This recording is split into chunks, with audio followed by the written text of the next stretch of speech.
Hey everybody, BlastCapBadger here. So, before I jump in, a huge amount of y'all are not subscribed, but you keep coming back.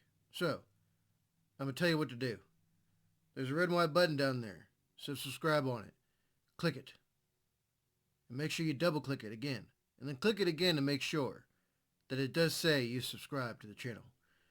And also, right next to it, there's a button that looks like a bell. And it's something that you ring things with, right? So, if you want to get rung every time that the channel drops something, or I upload something, or I do something,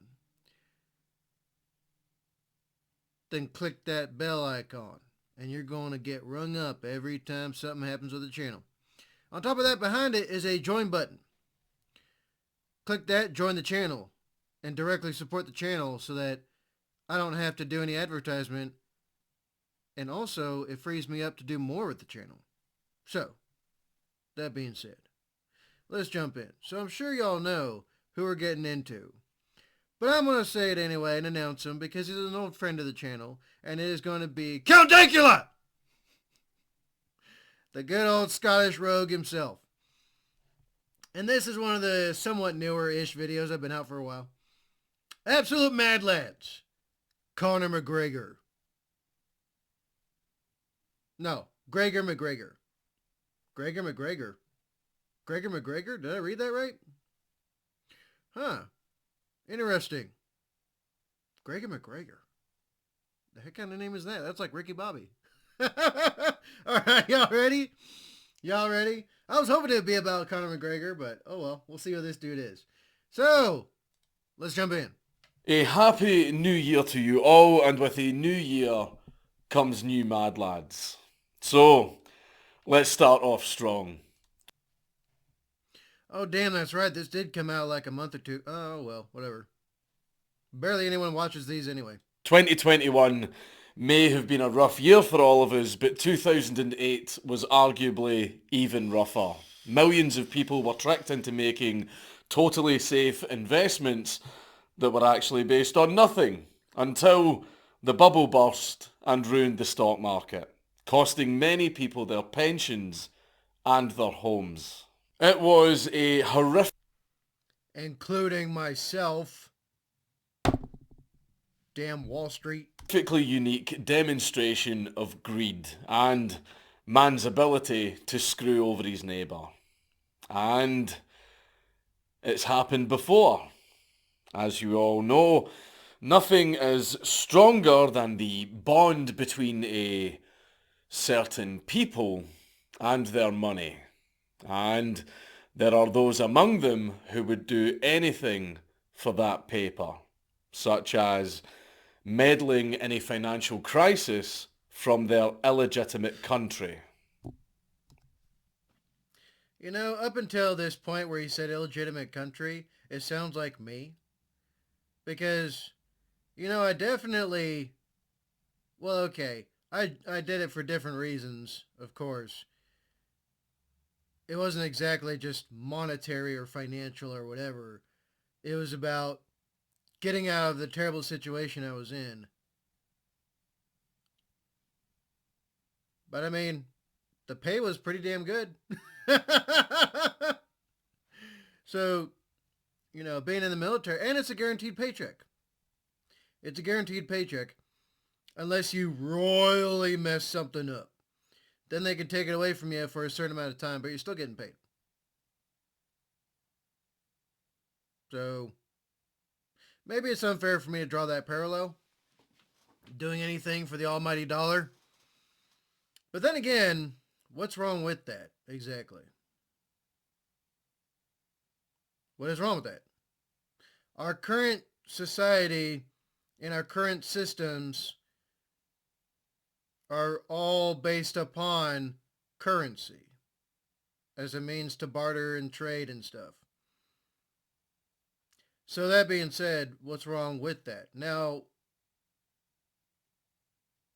it's the other part people have an issue with, right? Where it's like, you will pursue the dollar as the only good thing and everything else you don't care about. That's different, but a lot of people say the wrong thing, which is doing anything to get a dollar, well, that's subjective to you, right? Is it not? It depends on the individual still what their actions will be to get that dollar, right? And that's the difference between someone making something that's a better alternative than all other forms of tobacco combined, and then somebody like breaking into houses and stealing other people's money. That's where the difference lies. A lot of people forget subjectivity is a thing. It's subjective to what you decide to do to get that dollar.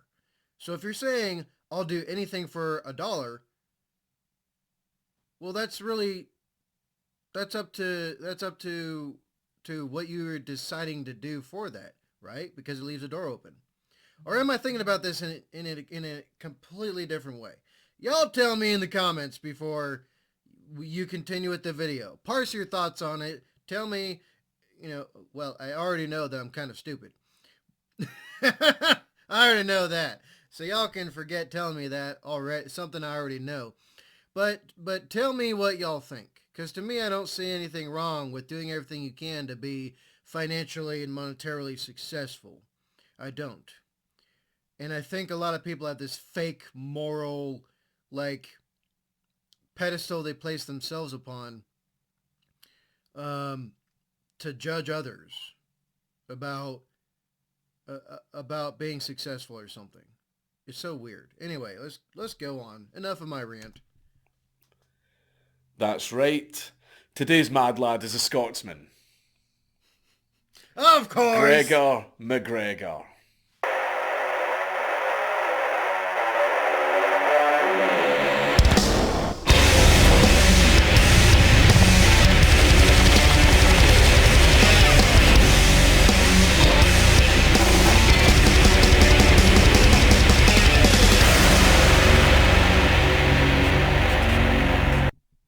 Love Count Dankula's intro.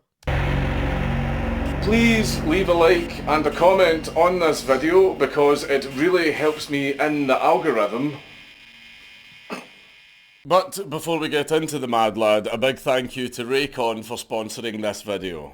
With over 48,000 5-star reviews, Raycon's everyday earbuds look, feel... I'm good with the free Galaxy Buds I got. They're perfectly okay. But if y'all want Raycon, then there's a link to to Count Dankula's video. Go check it out in the description box. There's a link there.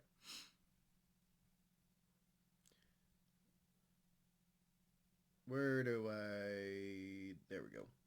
Let's go. % off your order.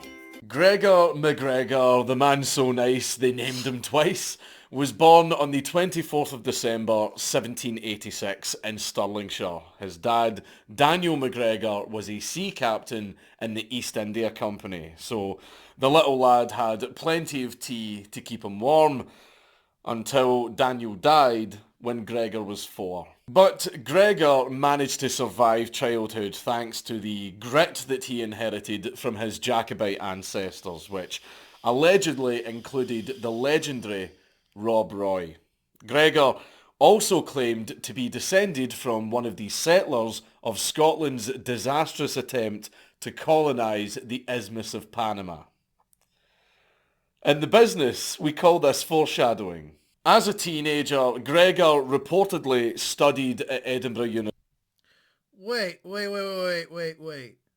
I've never heard of this.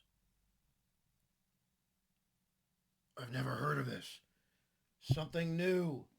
Wait, I'll just use this magic... Wait, actually, where's my freaking notebook? Damn, I've been in such a scramble working lately, I can't damn find nothing. Mierda. Oh, wait, it's in the truck. Damn. It's in the truck, so what useless piece of paper can I find? Oh. My retiree newsletter. It's not much... Yeah, this is not very... Yeah, that part's not very useful. Let's write on here.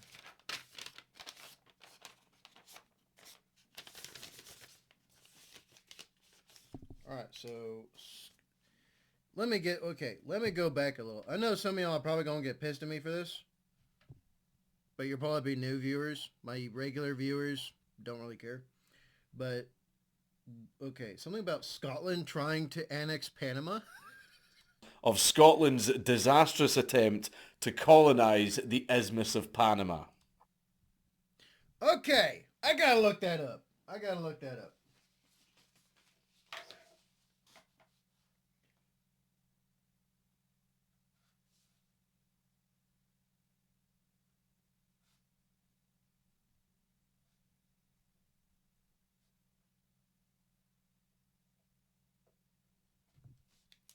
Alright, it's written down.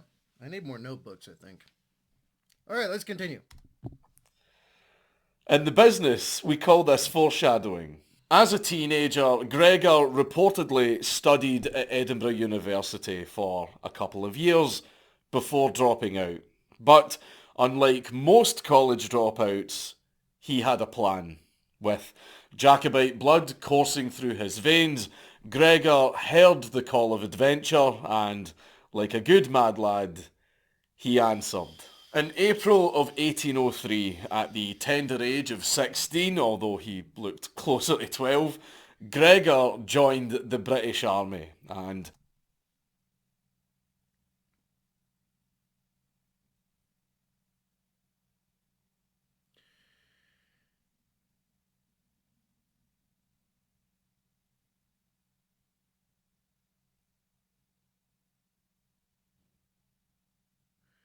If that's like a real portrait of him,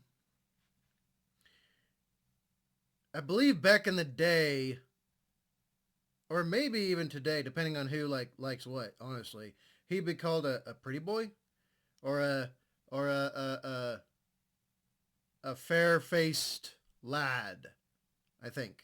Something like that. Anyway, weird thought that popped in my brain. Let's keep going. And to help him get started in his new career, his family gave him a little coming-of-age present. A commission in the 57th Regiment of Foot. That's right, Mummy paid for him to skip the queue and become an officer right away. But despite having bought his way up to the rank of ensign, he didn't have to shell out any cash for his promotion. What's an ensign? Oh. Isn't that ensign? Isn't it ensign? Or maybe because Scottish. Shoot, I don't know. No idea. I know ensigns. I'm pretty sure an ensign is a naval rank. I'm fairly certain of that. But someone that knows more about the Navy than I do, please enlighten me. Promotion to lieutenant the following February. At the youngest possible age for enlistment, Gregor had joined the army just in time for the Napoleonic Wars, and he was ready and raring to go to kick some French arse in Guernsey. Gregor was sent to the Channel Island of Guernsey to protect it from the French. Now,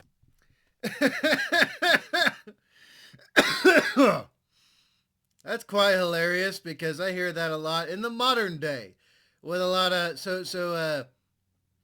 I run into like fresh out of boot freaking cherry status soldiers all the time, male and female, and I talk to them about it, see how they're doing. I'm not a cold-hearted blastard or whatever. I actually genuinely care about the troops. I do. I always have. And it's a common story. They were like, yeah, quite a few of them will say, I signed up to go and fight and defend the country, and I got posted somewhere where I'm never going to see anything like that.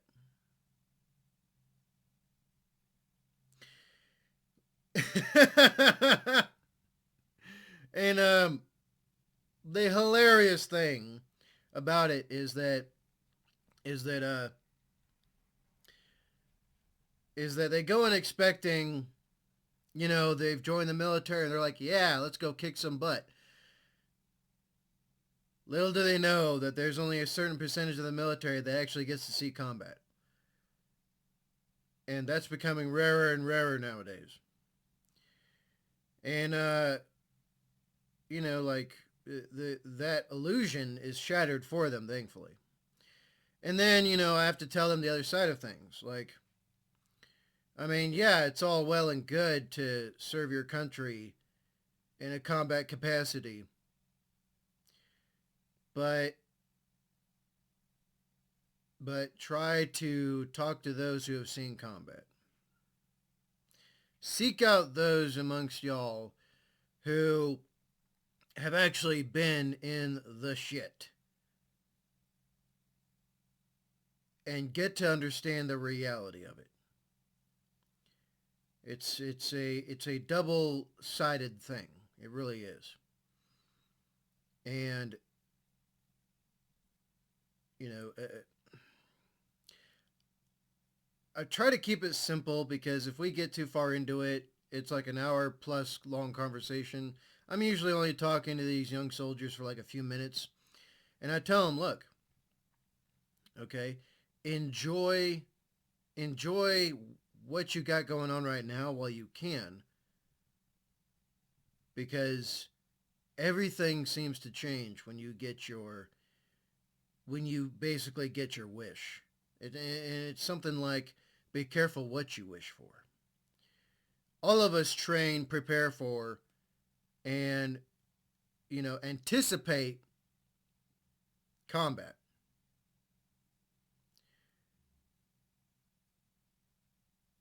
But there's only some of us that actually seek it, that want that to be a thing. As the common saying goes, I'd like to actually go and get to do my job. And that's a very common thing to say. But there's another side to it that will really, really give you a very high dose of reality. And in some cases, that dose of reality can be lethal. And that's something that's hard to understand unless you've been through it. Now, am I saying that, you know, we shy away from it? No. No. It's our job, our task, our purpose, our mission is to effect warfare in the name of our country. To ensure the safety and security of our nation in any way we can. But there's another side of it people think they have an idea about. They think that they know about it because they've seen a movie or just because they've talked to somebody, they're just like, you know, okay, I know now. No, you don't know. You think you do. You possibly barely have an inkling of it. You don't know it until you have actually gone and done it. And after that, you're going to have something to deal with after that. And it changes depending on what you're doing. But anyway, enough of me ranting. I'll shut up for now. Let's keep going. Now, this sounds like a great opportunity. He would get to fortify the island, maybe 7 samurai the locals into fighting shape, and when the invasion comes, he could mount a valiant defence and get his name in the history books as the hero that told that little snail-slurping manlet to fuck off. Did he just reference 7 Samurai? Look up 7 Samurai and watch that. Watch it. It is a good freaking show. It's a really well done show. If you can get past some of the cagey stuff that like happens with the graphic stuff or whatever, I think it's CGI. I don't know. I'm not very smart with tech, but yeah, it's really good. However, there was just one problem. The invasion never came. After all, why would it? Who the fuck wants Guernsey? So yeah, Gregor started his career by just sitting on his arse for a few months. Straight up just...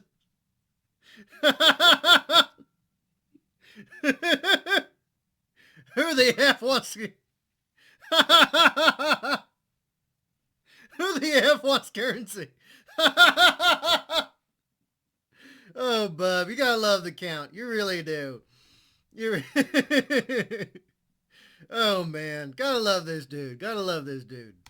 Until his regiment was moved to Gibraltar. But on the bright side, he did meet an admiral's daughter named Maria Bowiter, whom he married in June of 1805. However, there we go. It's always somebody in a position of authority's daughter, isn't it? My military guys know what I'm talking about. her family, which included generals and MPs, were not particularly happy about this marriage because Maria was way out of Gregor's league. You see, Maria had a fantastic set of assets, and Gregor was beyond delighted when he saw her absolutely massive dowry. Point being, Maria and her family were extremely wealthy, and Gregor and his family were complete commoners in comparison, hence why they were very unhappy about the marriage. Which is something that still kind of carries on with certain types of families today. People don't realize this, but that kind of an attitude is still pretty prevalent.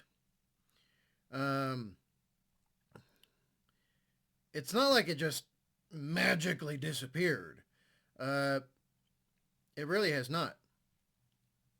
It's just we rarely hear about it nowadays because, especially in the United States, we're the great melting pot. So people of all walks of life, all cultures are here in the United States. Literally all of them. Literally all of them are in this country.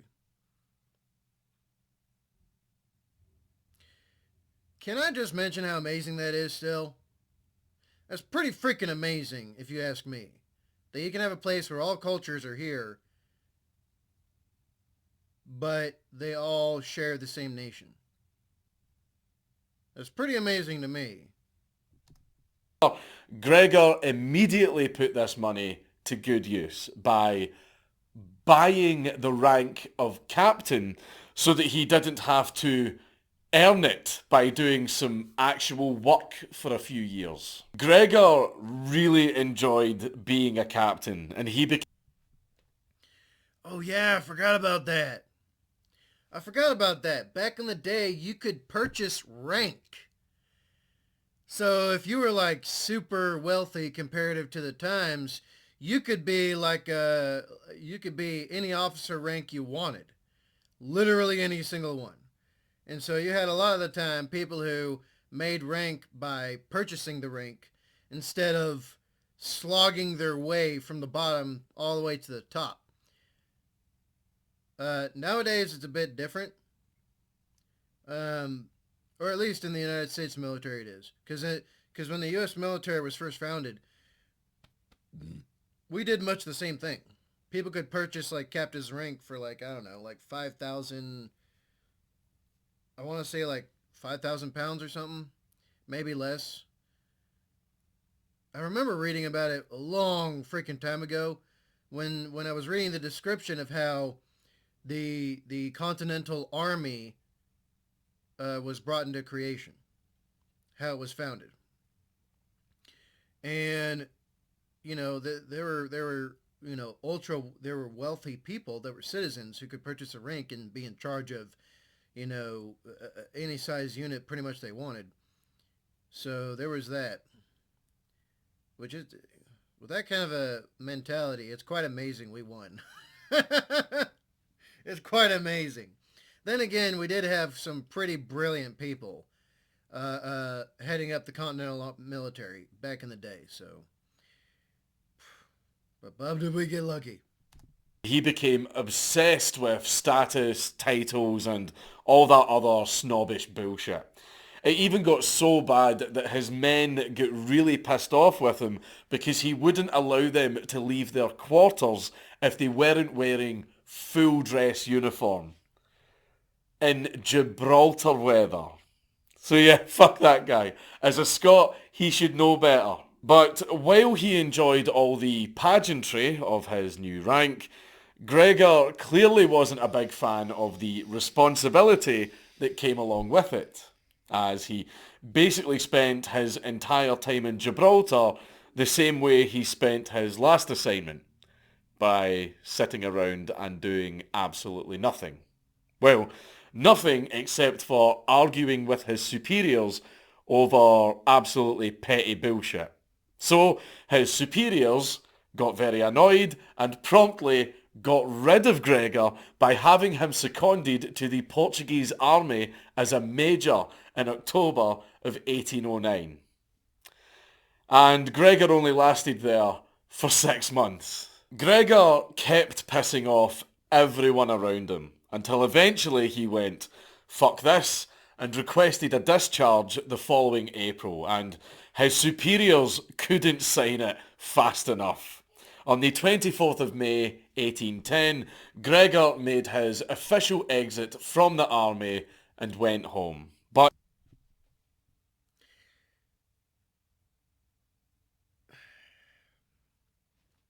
So this kind of a mentality carries on to this day. I've had some, like, we're talking pretty far back now. I've had some commanders who were more about their OERs. No, not ORBs. Officers Record Brief. Who were more about them looking good on paper than their duty and responsibility as a leader of troops, a commander of troops, and the morale, health, and welfare of those under their command.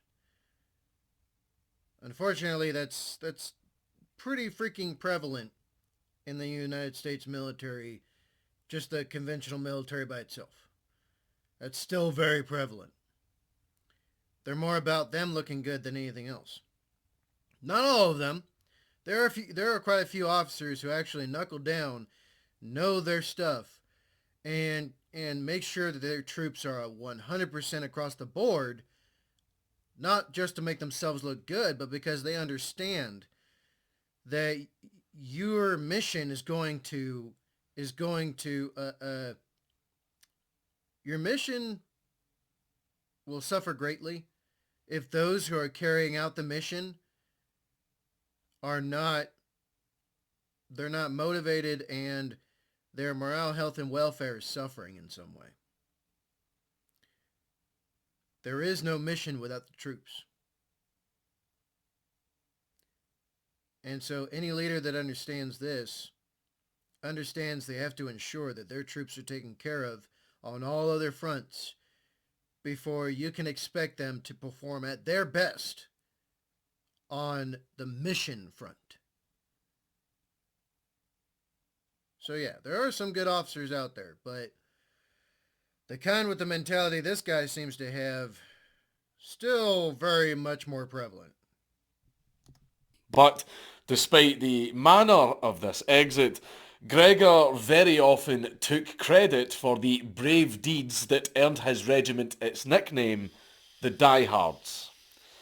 Deeds which took place a year after Gregor left, so he actually had nothing to do with them. Upon his return to Britain, Gregor started telling everyone that he had been knighted for his service, which is very strange considering that he barely served. So why would that result in a knighthood? Well, it didn't. He completely made it up. You no doubt are starting to notice a certain trait in this man's character. Complete bullshit merchant. This man lied all the fucking time. But when he claimed he had been knighted, no one actually questioned him on it. However, Okay, look, there's a difference between actually bullshitting Like where you're swapping stories with each other all the time. Just having fun with that. And trying to convince everyone you're something you're not. There's a huge difference there, bub. Then again, there's a lot of this type of people out there. There really is. Hell, when I was way, way younger, I was much the same. I need a time machine to go and smack the daylights out of younger me. And be like, hey, get your shit together. But yeah, like, there is a difference. People think that bullshit is just bullshit. Well, it's really not. You know, it's like the difference between a campfire story and you recounting events personal to you that never occurred.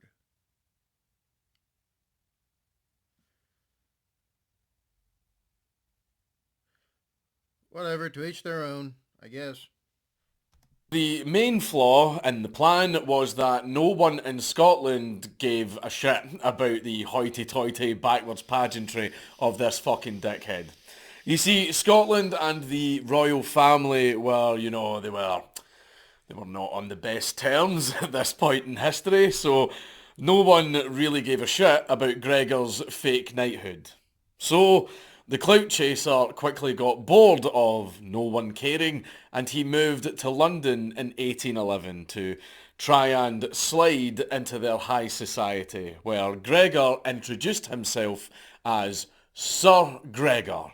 And he also told all of them that he was the chief of Clan MacGregor. This, of course, was a complete fucking lie. But Londoners knew pretty much nothing of Scottish culture, so they just believed him. Gregor...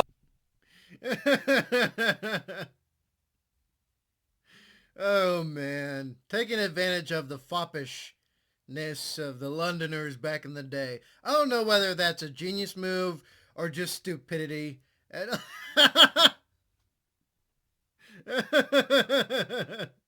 I don't know which one that is. Because in London they were like, oh, Scots, oh, they're nobodies. They just are some things that occupy an island, and that's all. Care not for the Scots. That cathedral ivory tower tap mentality you got right there. Gregor was quickly learning that just flat out lying about everything opened a lot of doors. Gregor had a great time schmoozing with his fellow pretentious wankers in London, while his father-in-law paid for it all. But unfortunately, you can't milk a cash cow forever. And in December of 1811, Gregor's wife Maria passed away, taking Gregor's access to her money and connections with her. Gregor was heartbroken by the loss of one dearest, his lifestyle, which he couldn't maintain because finding another hole he could gold dig isn't a good look in polite society. As a military man, the only real option for getting a job was going back to the army with his tail between his legs, which he didn't want to do for obvious reasons. Also, he didn't want to go home to Scotland because that would just simply be too boring. But luckily, another option soon emerged. South America had decided to boogaloo. So, Gregor hopped on a boat and arrived in Venezuela in April of 1812, seeking some war stories to make him a celebrity back home. And of course, if he didn't find any war stories, he would just go home and make some up. Armed with his fake knighthood and former position in a regiment that didn't become legendary until after he left it, Gregor just rocked up to the Venezuelan revolutionary General Francisco de Miranda and was immediately given a cavalry battalion and the rank of colonel. He then worked his way up to General of Division in the Army of Venezuela and New Granada. And on the 10th of June, Gregor married Simon Bolivar's cousin, Josefa Antonia Lovera. This man just bullshit his way all the way right up to the top. However, it couldn't last forever. He actually worked his way up somewhere in a kind of way.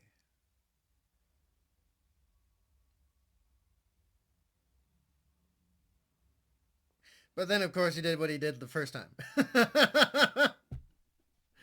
Bub. A month later, the Spanish defeated the Republicans and captured General Miranda, causing Gregor to flee.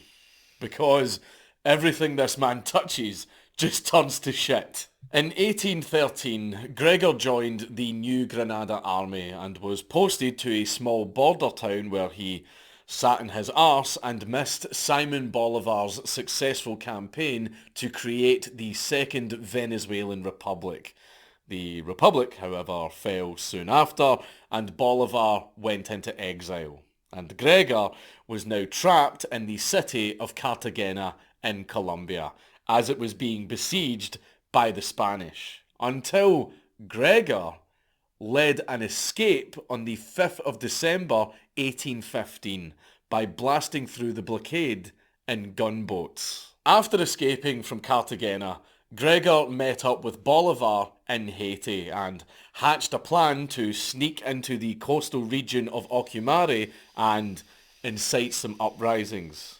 But because the CIA wouldn't be established until 131 years later, the plan failed, and Gregor and his 600 men were stuck behind enemy lines after Bolivar fled. Short on supplies, surrounded by swamps, and 300 kilometers away from the nearest friendly stronghold, Gregor finally put on his big boy pants and made himself useful. He courageously led his men as they fought their way through Spanish territory, using the terrain to his advantage by luring the Spaniards into the swamps and then taking them out with the help of native archers while they were bogged down. After a month of fighting through the... Okay, big boy pants indeed. Big boy pants indeed. There we go. Maybe there's some kind of redemption arc in this story. worst expedition of all time, Gregor made it to friendly territory and word of his deeds spread. He was now a hero. Bolivar even congratulated Gregor by saying, and I quote, "The retreat which you had the honour to conduct is, in my opinion, superior to the conquest of an empire.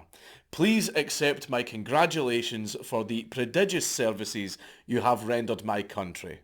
Now, that is very high praise coming from someone like Simon Bolivar, but Gregor wouldn't have had to have even done the retreat in the first place if Bolivar hadn't abandoned him. Bolivar also awarded Gregor with the Order of Libertadores for his bravery, but I like to think that this was just a way to make it up to Gregor.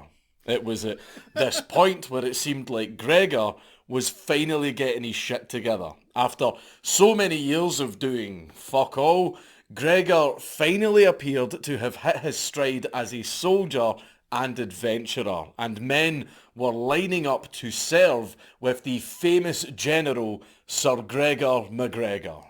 And he now also had some real achievements under his belt, and not ones that he had made up. I wonder if Conor McGregor is related to this McGregor. I kind of wonder, because in a certain way it would definitely make sense. Nah, Conor's a real solid fighter, but like recently he's kind of seemingly gone off of a deep end, especially after the last Poirier fight. Bub, come on. Poirier upstaged him in every way possible. Poirier was a class act the entire way, and MacGregor just kept sinking deeper and deeper into the hole he dug himself. Now, I'm not saying that Conor is, 100% a bad dude, although in a certain way he is a bad dude. But, he's got his redeeming qualities, I guess. But I wonder if he's related to this guy. So, where did Gregor go next after becoming a bona fide war hero? Well, he became the first Florida man. No, really. Gregor hired 150 War of 1812 veterans, musketeers and mercenaries from Charleston and Savannah to invade Florida, which was still owned by the Spanish at this time, and he promised all of his men large estates in the future Sunshine State that he didn't actually own.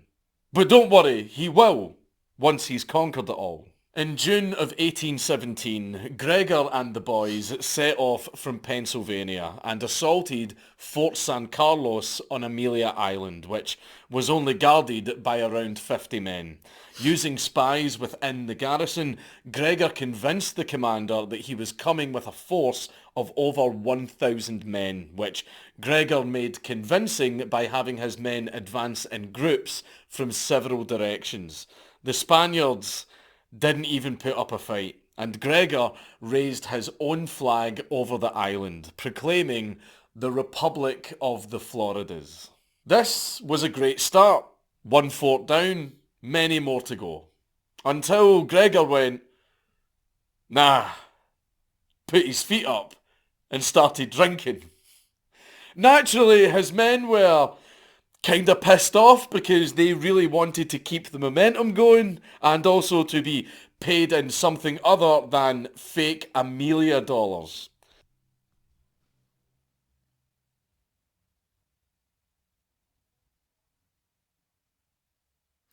Talk about resting on laurels. You lost the initiative, my dude. You've lost the initiative. Word of the taking of that fort's going to reach the Spanish. They're going to come with a much bigger force than you got, and they're going to drive you out.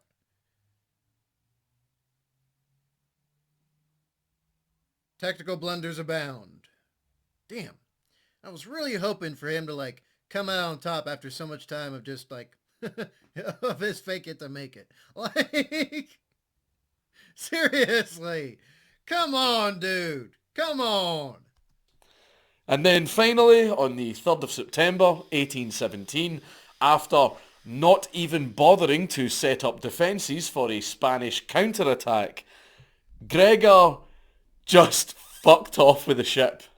Like seriously, his men turned around and noticed that he was gone, and so was the ship. Gregor just left his men to die when the Spanish inevitably came back to take the fort. Now, the whole invasion of Florida thing sounds like a complete failure on paper. And it was an absolute fucking shambles. But it worked out great for Gregor. He basically got an epic holiday out of it. So, he did it again. From Florida, Gregor went back to Britain, borrowed £1,000, which was a huge chunk of money back then, and then hired more mercenaries to take Portobello in Panama, where he once again just fucked around for a while and then just bailed. Then, after some detours in San Andres and Haiti, Gregor set his sights on Rio de la Hacha in New Granada. And he did the exact same thing again. Hire mercs, take port, take credit, don't prepare defences, get drunk with the crew, refuse to elaborate further, leave. While Gregor undoubtedly had loads of fun during his little adventures, his actions were not without consequences. Bolivar was fucking pissed. In October of 1819, Bolivar declared Gregor a traitor and ordered every Venezuelan to kill Gregor on sight. So naturally, Gregor hauled arse out of there. The following April, Gregor found himself on the Mosquito Coast on the Gulf of Honduras, where he met a tribal leader named George Frederick Augustus, whom Gregor called the Mosquito King. And they bonded over their mutual dislike of the Spanish. Naturally, they got drunk together, and Gregor emerged from the bender that he couldn't even remember, holding a deed for 8 million acres of mosquito land. In return for this piece of land that was bigger than Wales, Gregor had given the Mosquito King jewellery and rum. But now that all of the swashbuckling adventure shit is out of the way, it's time to get serious. Let's talk business. By this point in 1820, the Latinos had gained independence from Spain, and investors in London absolutely aped into South America, making money hand over fist. To make the deal even sweeter, Colombia issued a £2 million 20-year bond with a 6% interest rate, and the hype increased even further as a ton of investors started making a killing off of it.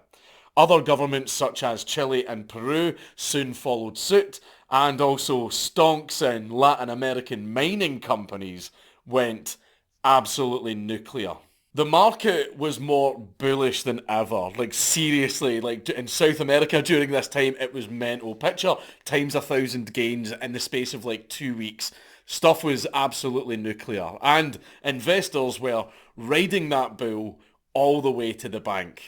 Then investments in South America began to diversify as people stopped looking too closely at exactly what they were pouring their money into. After all, why shouldn't they? It's South America. Do you not see how much money is to be made in there? It's such a good investment. Low risk, high reward. Never mind the moon. This shit is going all the way up your anus. So get on that Sigma grind set and ready those diamond hands, boys. We are going to be rich. Do you see where this is going yet?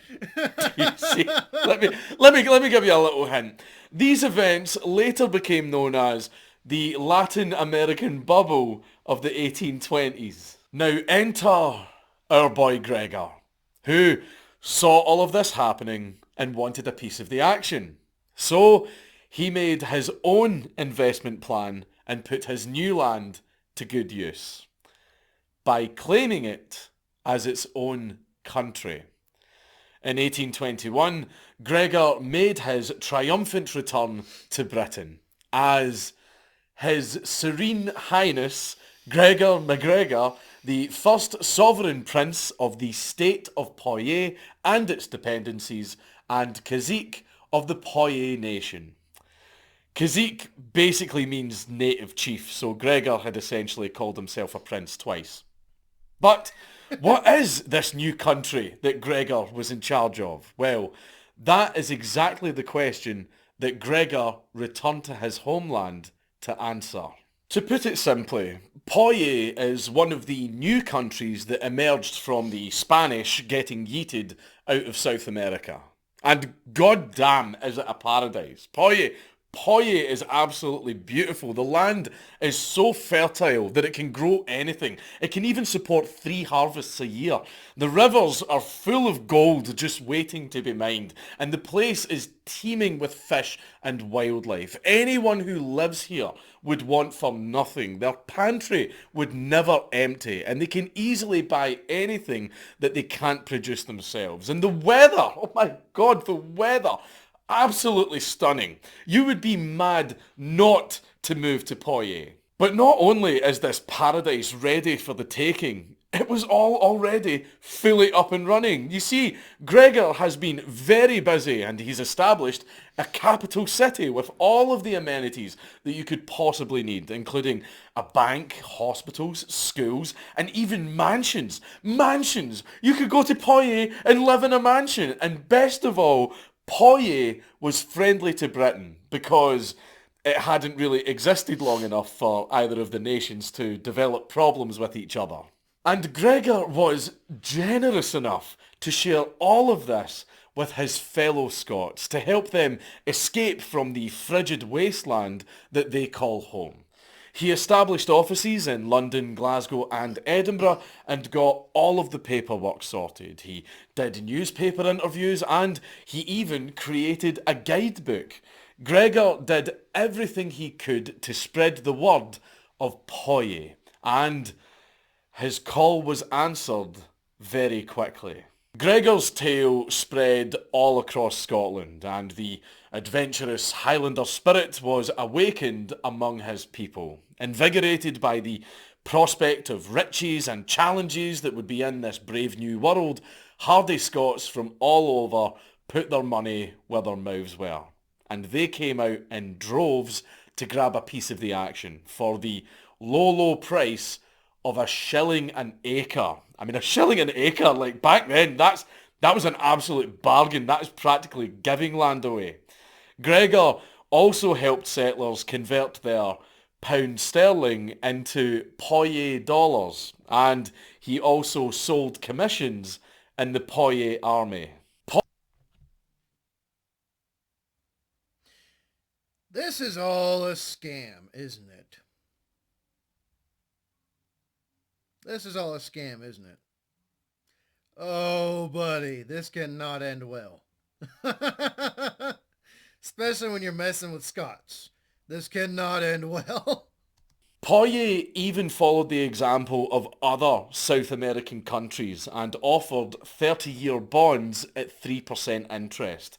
Business was booming, and finally on the 10th of September 1822, it was time. 70 excited settlers, including doctors, lawyers, farmers, artisans and bankers, set sail for their new home, with Gregor himself seeing them off at the port. On the 22nd of January 1823, the second ship departed from Leith. Gregor himself boarded the ship to see off these 200 intrepid adventurers before being rowed back to shore as the crowd cheered. The flag of Poye was hoisted on the ship's mast and headed for the promised land. 2 months later, they arrived and were greeted at the beach by the first 70 settlers who were, for some reason, very, very confused. You see, they couldn't find this El Dorado-esque wonderland anywhere. The settlers even had the ship sail up and down the Mosquito Coast trying to find it. But all they could see was a wasteland. As far as the eye can see, there was nothing but jungle and the most unfarmable land you've ever seen. Where were the bustling towns? Where were the hospitals, the schools, the farms? Where were the gold mines? Where were the people? Where was Poye? It wasn't real. We made it all up. It was a complete work of fiction. It's not true. An outright fabrication. It's not real. It's a complete work of fiction. It's just simply not true. This one was invented by an arsehole. There was no Poye. No such country existed. There were no towns, no banks, no schools, no people, no resources, no country, nothing. Gregor made the entire thing up to swindle these people out of their life savings. All there was a bunch of unusable, worthless land with nothing on it that Gregor had been given by a drunk chieftain. However, before the settlers could cut their losses and go home, the rainy season began, and a hurricane wrecked their ships, stranding them and destroying their supplies. And then, if that wasn't bad enough, the settlers learned why the Mosquito Coast was called the Mosquito Coast. Turns out there's a shit ton of mosquitoes. I mean, I know, I was surprised too. And all the mosquitoes ended up coming out because of the monsoon, and they gave all of the colonists yellow fever and malaria. The tropical diseases and exposure to the elements were so bad that 2/3 of the settlers basically, literally, shit themselves to death, one by one. Still better than Leith. In May of 1823, an embassy ship from British Honduras noticed the remaining settlers and gave them a lift to Belize. And you know that you're fucked whenever Belize is your sanctuary. And the experience was so bad that some of them even just decided to stay there. Of the 270 settlers that set out for a new life in Poitiers, only around 50 returned. But they weren't the only ones that were burned by Gregor's scam. Remember the Latin American bubble that I mentioned earlier? Well, it burst in 1825. And one of the main reasons for it bursting was Gregor's scam. Yes, that's right, Gregor crashed the fucking economy. Fucking dickhead. Yes, Gregor helped to crash the fucking economy. And the fallout from this was so bad that 12 banks in Britain ended up closing. And not even Gregor himself was unaffected. Gregor made around £200,000 in cash, but the value of the bonds he issued were worth around £1.3 million. Adjusted for fiat ruining everything, Gregor was worth around £3.6 billion until the economy crashed and the shares in Poitiers became worthless. But still, no British person would concoct a bigger scam until the NHS was founded a century later. Imagine being able to manipulate so many people on that kind of scale. This absolute bastard sweet-talked and took advantage of the pride of a culture to manipulate people into sailing west to a totally amazing promised land, which caused only ruin and death for those that went. And then the collapse of their homeland and the South American economy, which had a knock-on effect and caused a global recession. There was just no way in hell that Gregor could get away with something like this. So, what happened to him? Nothing happened to him. Absolutely nothing. He had swindled everyone so fucking well that he managed to twist things into making people believe that he was also a victim. Gregor got people to believe that he had been duped by his advisors and publicists. Actual victims who had lost multiple family members even defended Gregor against any accusations of wrongdoing, and they also signed a declaration saying that if Gregor had been on the ship with them, the journey wouldn't have gone wrong. The man stole massive amounts of money, got hundreds of people killed, put all of the blame on other people, and then had the audacity to paint himself as the man to save the day and make his victims thank him for it. Look, it looks like maxing out the speech attribute pays off. But before anyone could figure out who was really at fault for the whole debacle, Gregor moved to France in 1825. And then he tried to do it again. He fucking tried to do it again. He tried to do the exact same thing again, except this time with French people. Same bullshit story about this paradise with bustling towns and rivers and fucking buxom wenches that shit gold. All that bullshit. He did all of that bullshit again, but in France, so that he could con even more people out of their life savings. However, the scheme didn't work this time, because the French authorities noticed that a lot of people seemed to have these shiny new passports for a place that they'd never heard of. So they seized the ship before it could set sail so that they could conduct an investigation. Gregor and some of his associates were then later arrested.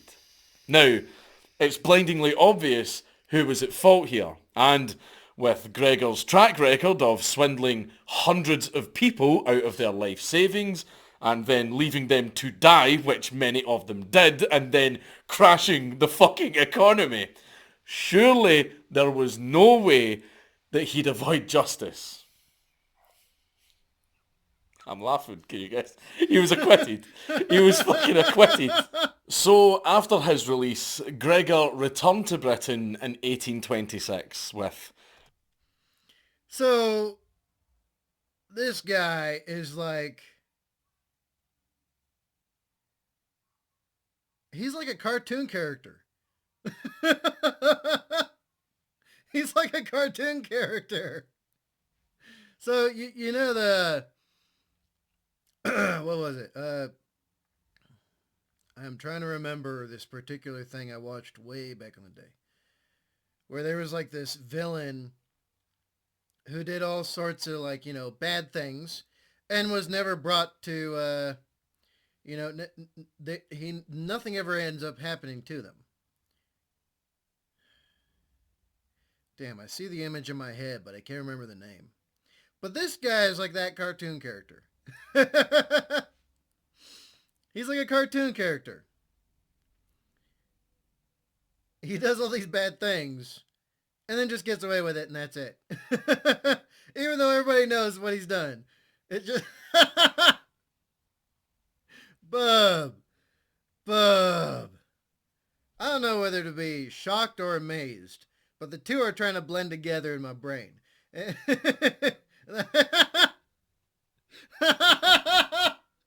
Surely he couldn't get away with it twice. Oh, brother. Gosh damn, this is insanity. It really is. No fanfare. And the cheeky bastard continued with modified versions of the Poirier scheme, although he never saw anywhere near as much success as the initial run because people were now being much more careful with their money. After all, there was a recession. And to make matters even worse, Gregor was also being undercut by the Mosquito King's successor, who was selling Gregor's land to lumber companies. And people that had bought bonds in Poirier were now angrily knocking on Gregor's door, demanding the interest that Gregor had promised them. Gregor finally stopped the Poirier scheme in 1837, and all of his bullshit had finally caught up with him. He was extremely deep in debt, and everyone and their mum was out to get him. Finally, Gregor would have to face the consequences of his actions. Or so you'd think. In October of 1838, after his second wife died, Gregor did what any criminal does when backed against a wall. He fled to South America. Now, I know what you're thinking. Going back to Venezuela was an extremely stupid idea. After all, Bolivar had made it abundantly clear that he was a dead man if he returned. So, Gregor was fucked. At long last, it was time for him to bite the bullet. Until he received a hero's welcome when he arrived. Bolivar had been dead and disgraced for 8 years by this point, and the Venezuelans didn't know anything about the dodgy bullshit that Gregor had been up to in Europe. So the bastard was immediately recognised as one of the country's liberators. He was hooked up with a citizenship and general's pension and lived happily ever after until the 4th of December 1845, when he passed away at the age of 58 and buried with full military honours in Caracas Cathedral. The cheeky bastard. Now, I don't think that I need to point out that Gregor doesn't exactly have the best legacy.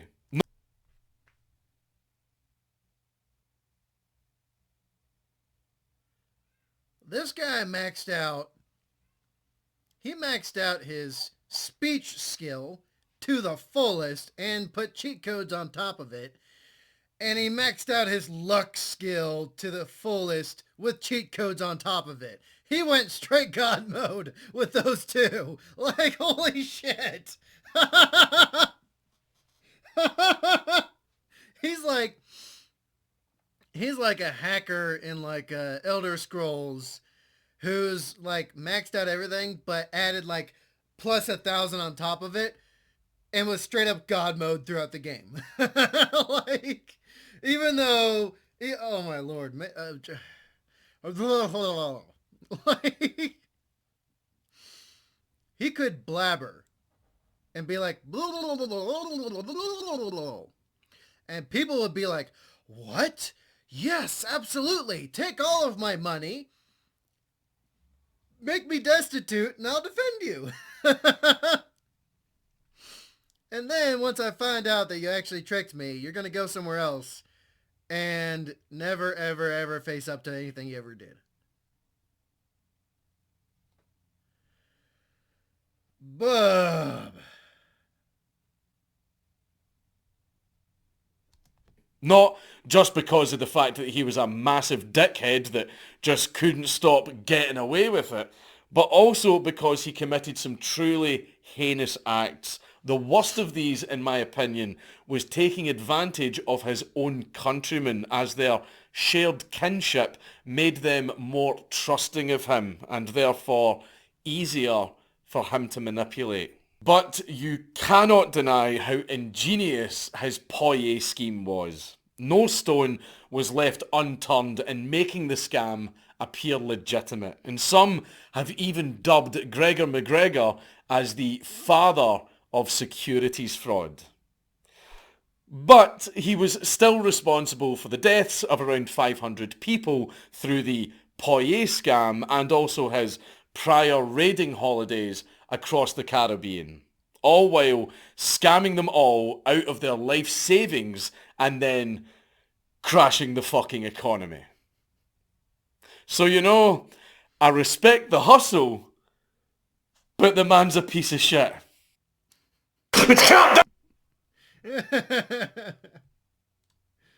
Bub, this was insanity. Insanity. He was playing the game on God mode and hacking to boot. So, like, Bub. Insanity. What do y'all think? What do y'all think? Y'all let me know. Y'all let me know. Alright, y'all. There we go. From Count Dankula, Absolute Mad Lads, Gregor MacGregor. Gregor MacGregor. I wonder if Conor McGregor is related to him. I kind of wonder that. Anyway, there we go, folks. What do y'all think? What do y'all think? Y'all let me know. Y'all let me know. This one was just insanity. This dude did so many different terrible things and never answered for it ever. Speech skill and luck skill like maxed out to the infinity. Alright, he put that stuff on infinite loop. What do y'all think? You let me know. Alright, you know what time it is. You like the video, you like the reaction, you like how Dankula, you like me, you hate Gregor MacGregor, or any one of the MacGregors, and please like, share, comment, and subscribe. Then hit the real subscribe button, call the notification bell so you guys get videos when I post them up. Comment down below which one we cover next. If you're a member of the channel, thank you. And if you're a first commenter, you get to request stuff. And then if you want to directly request stuff, put it in the Discord. The link will be in the description box down below. And then on top of that, be good. Be safe. Make good life for yourselves. And do your damnedest not to fall for scams. I'll see you on the next one.